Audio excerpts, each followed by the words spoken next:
Welcome back to Bourbon Country Reacts. Hey, everybody. That's Dustin. He's kind of a bourbon guy. Kinda. I'm Keith. I'm kind of a music guy, but only kind of. Only kinda. We got a bribe. I see a gold medal medallion on that. Yeah. Yeah, you do. I always wondered about these. Like, when I was first getting into bourbon, I was like, are they making up their own competitions and giving themselves gold medals? No. Turns out, no. There's legitimate competition for this. And that's a double. It's a double. So double gold. I'll read what that means when we get into the bourbon. So this is a bribe from Sheila. Okay. Oh, Sheila. If she smacks you about the head and shoulders for that, I'd deserve it. Yeah. I own it. Because you got to know it's the first time she's ever heard that. I bet. She probably likes it. So she sent us an American single malt rye, Resurgens. Okay. So I don't know nothing about this. I ain't never seen it. So we got a couple things I don't know anything about. Yeah? One is that rye. Yeah. And two is Cody Jinks. Cody Jinks? Jinks. Jinks. Cody Jinks. Is Cody Jinks a person too? I don't know. Okay, I don't know either. But it's Cody Jinks, and the song is Hippies and Cowboys, which in my mind don't really mix well. No. Oh. But this performance, the one I pulled up, is live at Red Rocks, which is a hell of a venue. Oh. So it's kind of like... that's where we heard Chris Stapleton on one of those songs, right? I don't know if we heard him at Red Rocks, but I put Red Rocks tends to be up there with like Mountain Stage and Grand Ole Opry and places like that where... It's legit. Just like some killer artists. And sometimes lesser known killer artists perform. So you ready to check it out? Yep.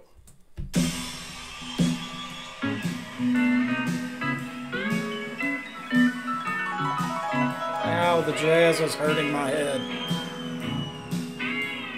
Please don't be jazz. Please don't be jazz. Please don't be jazz.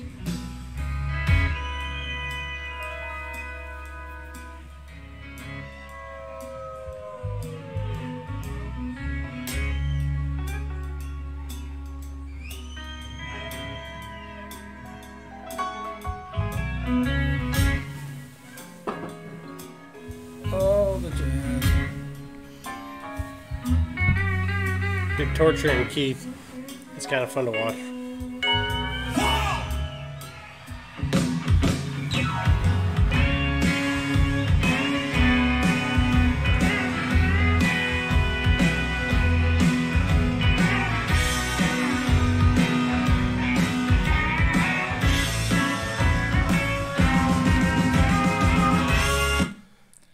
Are we witnessing country jazz fusion? Oh, God. I was going to ask you if somebody was playing off timing. No, that's very intentional. It doesn't sound right. Jazz people do that. I don't like it. They do it on purpose to create a mood. What, a mood of confusion? Really? Yeah. That's exactly why they do it. Well, it works.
Saying no, I ain't just talking Nashville. You know what I mean? They don't write about me in their magazines. I don't ask for no reviews. friends. And I'm alright by that, as long as you guys keep coming back. Raising hell with the hippies and the cowboys. They don't care about no trends, they don't care about songs to sell. Yeah, tomorrow I'll be gone, so tonight everybody just sing along. Raising hell with the hippies and the cowboys.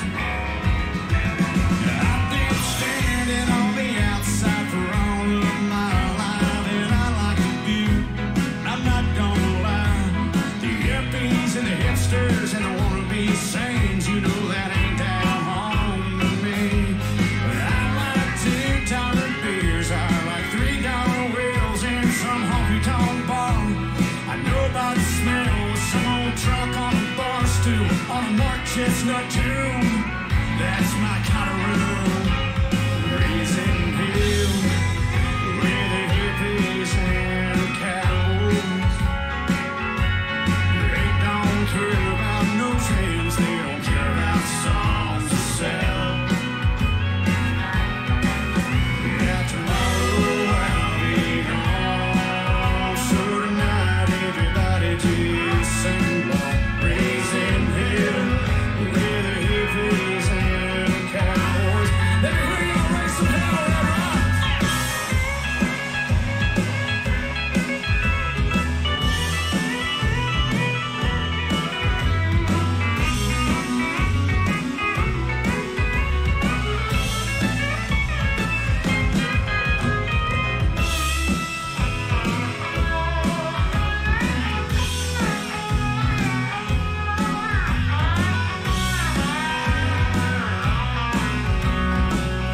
Bring the lights up, please. Raising. I'm gonna back that up, Okay. and I want you to listen to that guitar and tell me who you hear.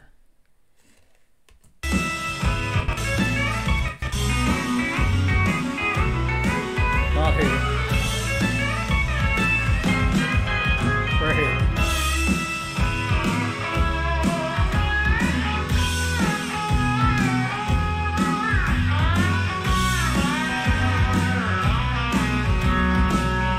Bring the lights up, please. Raising. If I blindfolded you and told you that was a Pink Floyd song for that little bit of section, would you think that was David Gilmour? Close. I actually got a little bit of an Eagles vibe. Oh, I got way more Gilmour out of that. Okay. That dude was heavily influenced by Gilmour, I promise you. We can listen to it again. Just think You know, let's do think it. of early Floyd. Okay.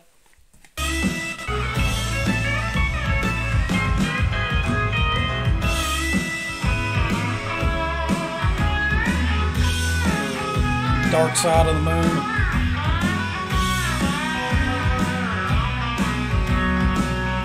Bring the lights up, please.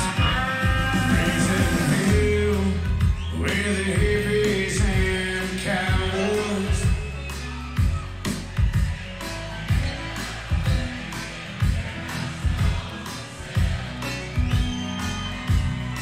I know that's cool when you're there. When you're watching a video with it, I don't like it as much.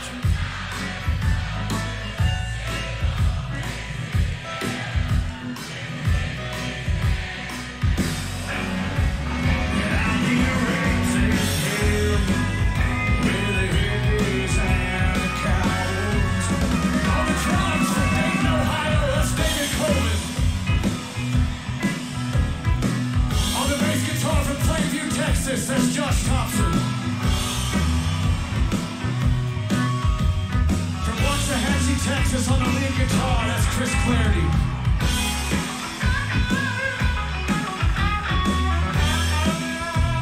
He's the best one in their band. Tell me there's not Gilmour influence.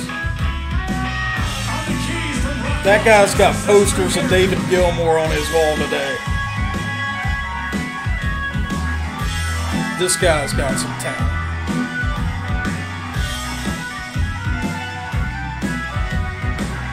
from Atlanta, Georgia, on the pedal steel, that's the hot rod off the track.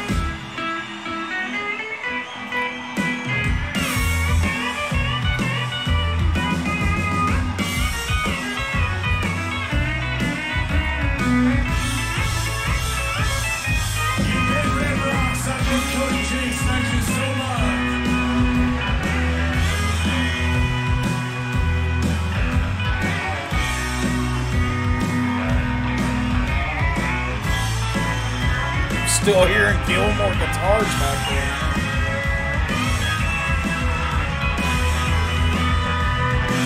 I bet you that guy can play every song on Dark Side in the Wall. Blindfolded. Even that ending is Floyd.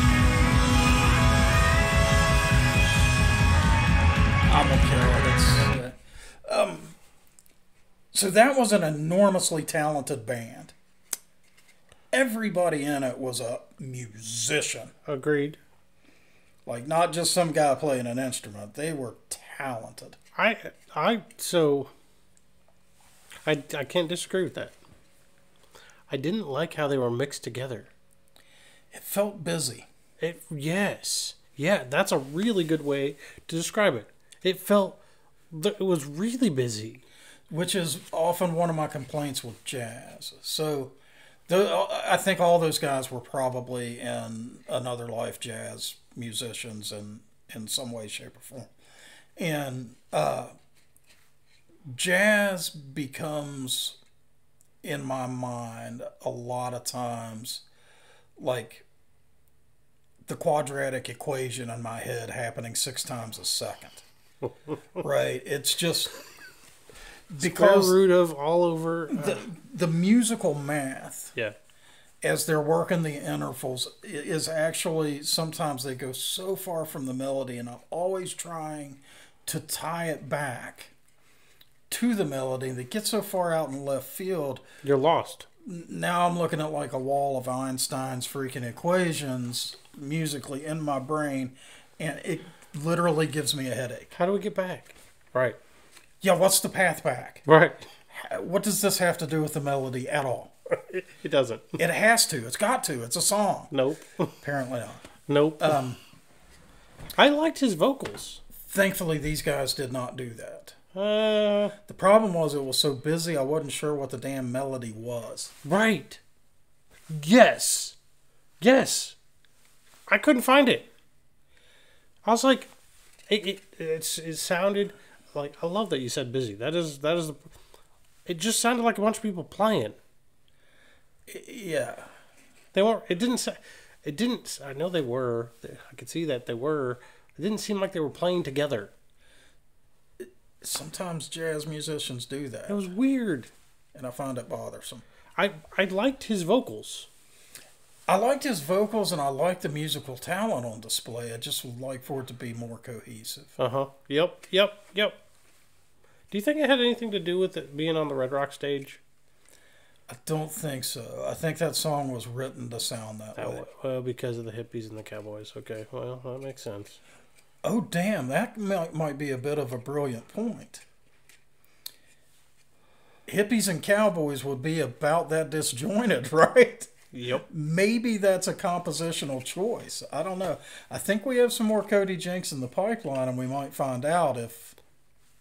Yeah. That's a good... I kind of hope that they're not all like that musically. Because it was kind of hard to listen to. I thought so. Because the whole time I'm like...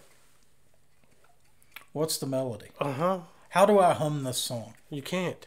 There's no way. But to your point, there was really good musicianship, so it was like a contradiction. You had 9 guys playing solos on stage for 7 minutes. That's what it seemed like. I'm serious. So, on to this. Uh-huh. So, this has what you will call tobacco, and I call old library books. And it's got a little leather in it, too. Legitimately. Like leather through the mid into the finish. Mm-hmm. So, this is not a bourbon for me. Oh, God, that finish grows on me. It does. After about the 4th drink, it starts to get better. Holy hell, that finish is glorious. Yeah, it's... The finish is what won that double gold. I promise 100%. Because the up front is not what did it. The up front's it's old kind of library books and shoes. Shoes? Leather shoes. At least they're high end. Okay, I'll give you that. The finish, it sticks. It sticks, and it's delicious. It's kind of an oak flavor. I'm not sure I've really gotten anywhere else. It's oaky leather with rye pepper on the end. Or that. That's actually a pretty good description. It is growing on me. So this is an interesting little label thing. So this goes around the neck of the bottle, and it's showing off. Right? It's saying that this is another double gold whiskey by ASV, or I'm sorry, ASW, 2 V's, Double V. What? From the most awarded craft distillery in the U.S. since 2018. Asterisk. What's the asterisk? I don't know. It doesn't tell me. Oh, There's an asterisk. somewhere a lawyer is going insane. Asterisk. I was like, really? Really? Yeah, there's a qualifier somewhere they're hiding. And then it says, asterisk, Okay. since 2018, we've won more medals at the San Francisco World Spirits Competition than any other craft distillery, including a double gold medal, including 6 double gold medals, 6 gold medals, and 2020 Craft Whiskey of the Year. Well, that's where the asterisk goes then. That's the asterisk. The little star means go read that. Yeah, you're right. They were upfront about it. Sure, but it's still an asterisk. Well, the key there is craft. So, in terms of that contest, Well, I was thinking... so they wouldn't have been judged against the big boys. Right, but true. And I was thinking the asterisk means since 2018. Starting when? Well, I'm not sure what you're talking about. So they're the most awarded since 2018. So that would be 2019, But are you sure? 2020, I- 2020. Allegedly, it would be all the way to now. Until whenever this was bottled. Right. Does that have a bottle date on it? I don't know. Yeah. I don't think it does. It doesn't matter. I mean, it's good. It's still an award. It's good, and it did win double gold. Do you see that right there? The color, No, the the label. picture. Oh yeah, the Griffin. Yeah. So apparently, this distillery partners with Southern artists. Oh, that's cool. It's kind of neat. Where are they out of? Atlanta, Georgia. Okay. Did you know Atlanta was called, where'd it go? City of the Trees? No, I neither. I know everything's named Peachtree down there. It's like 80 Peachtree streets or variants thereof in Atlanta. So this was distilled in the Scottish style with twin copper pots. I tell you that leather or tobacco and leather on this is really strong on the nose, really strong up front. I wish I could just not have the first half of this sip. So you can't, that's not a thing.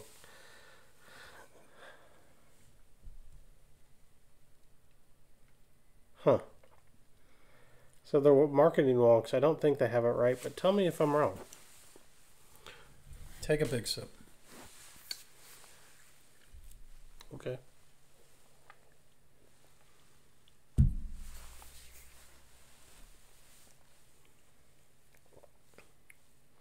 Did that tobacco and leather carry all the way through on you when you took the bigger sip? Yeah. Yep. Like A lot more. a lot more. Yeah. So if I'm going to be drinking this, I'm going to have to tiny sip it. Right. Do you get any chocolate? So the oak is kind of strong on the finish. It's very good. But if by chocolate you're meaning like that 99% cocoa stuff, yeah. Really? Yeah. Well, then they got it right. Because they say, we combine this time-honed method in the grain with the grain in distillation presenting you with a flavorful whiskey of chocolate and spice. I don't know about the spice. Well, I guess if that it's the rye. rye I mean, pepper. so the rye pepper, yeah. Yeah. There's plenty of that. I didn't get the chocolate. It's in that finish, and it's super bitter, dark chocolate. But and I guess it's fair to say that from the mid on, your rye flavors are there. The light vanilla and the peppery stuff and all that. Everything there. you'd expect from a rye is there. It's there, and to your point, those flavors are bold in the finish. Super bold. They stick around, which is really good for a finish, because a lot of times finishes kind of fade real quick, and then you're just like, okay, right, Makes you go, yeah. yeah. So I think you're 100% on. I think they won the double gold with that finish. Yeah, they had to have. I really dislike the up front. I'm so torn on this because as much as I dislike the up front, I like the finish. Like, they completely offset. Kind of goes with this song really well. It does. You have Amazing musicianship. you have an initial and a finish and a mid that are all just playing their own solo at the same time. Very well chosen. Did they pair them? Or did you do that? I think I paired it. Okay, well, good job. Yay, me. So, All right. So that was Sheila, right? Did I get that right? Yeah. Oh. So thank you, Sheila. Sheila. That nice bottle. It's a really good bottle. So a bunch of you out there are not going to have my aversion to those tobacco notes, Agreed. and you are going to find this to be stellar. There are a lot of folks who seek that out, Yes, right? I'm just not one of them. It's a weird He's weird. quirk on my part. Yeah. But yeah. So guys, if you enjoyed this video, give us a like. Go ahead and subscribe to the channel. Drop down in the comments. Tell us what country music we need to check out. Tell us what North American whiskeys we need to try. And we'll see you next time. See ya.